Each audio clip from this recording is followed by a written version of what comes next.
the Chelsea Flower Show 2013. This year the show celebrates its 100th year. Join us as we take a look around the show, meet the designers and get some top tips for our own gardens. My name's Ginny Blom and I've designed the centre barley Forget-Me-Not garden for this year's centenary show.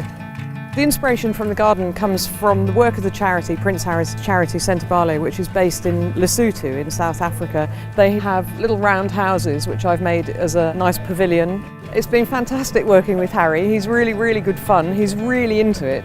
This sort of meadowy planting is very easy to do. You could try any of this planting at home, and I think try this. It's not real moss. There's little plants in there that you could grow and you could almost walk on as a lawn. My name's Jamie Dunstan and the garden is called As Nature Intended. The brief was to create a garden that was filled with natural products that are used by mankind basically, and we've got natural slate that runs through the garden. There's willow trees at the back, and then they're also made into the structure that's behind me and the sculptures in front of the garden. Plants have to suit the aspect that you're putting them into. I'm very keen on different greens basically and foliage. In the back of the garden we've got a plant called Saruma henryi, which is a form of ginger, and that has a really beautiful, delicate, heart-shaped leaf. That's definitely one of the favourites on the garden.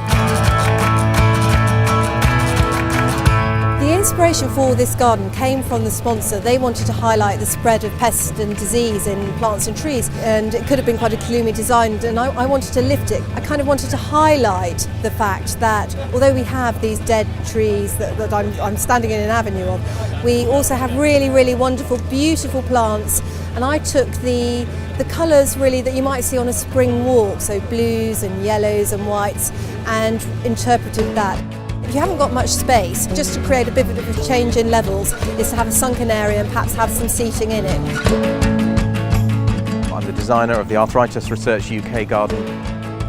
Much of the planting in the garden has a very firm relationship with arthritis, because many of them are in fact either used in current treatments or are under investigation as an arthritis potential treatment. Of course, one of the things about a show is that you very often are suspicious as to whether things would grow and be successful in your own garden, but I can honestly say that the vast majority of planting here is perfectly acceptable for gardens throughout the UK.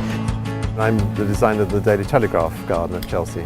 Well, I was very inspired when I went to Japan, seeing how they see a garden as a microcosm of the wider landscape, and I thought if we could do the same thing, make a representation of the English landscape, then it would be wonderful to do that at Chelsea. I feel there's a lesson in keeping things very calm, very simple, but underlying it is quite a lot of complexity. But I hope that it achieves a calmness and a simplicity. So that's it, another year at the Chelsea Flower Show. Do visit ACHICA.com for more home garden and lifestyle videos. Success! Yeah. Thank you so much.